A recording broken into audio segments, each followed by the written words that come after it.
Duka cita menyelimuti Menteri Dalam Negeri Tito Karnavian.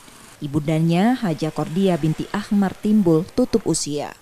Ibunda Tito meninggal dalam perawatan di Rumah Sakit Muhammad Husin, Palembang, Sumatera Selatan, Kamis malam.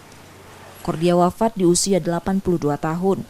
Jenazah almarhumah yang disemayamkan di rumah sakit langsung dibawa ke pemakaman menghindari kerumunan di rumah duka di Kelurahan Karanganyar, Gandus.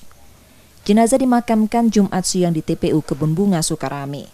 Semasa hidup, almarhumah dikenal ramah pada para tetangga dan lingkungan sekitar, meski anak-anaknya kini banyak menjadi pejabat negara.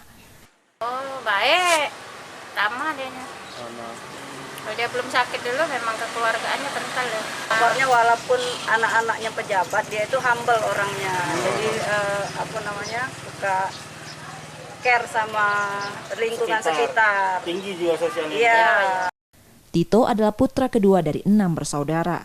Ayahnya, Ahmad Saleh, wafat lebih dulu pada 2016 silam. Semasa hidupnya, almarhumah Kordia berprofesi sebagai bidan yang dikenal sering membantu warga di sekitar.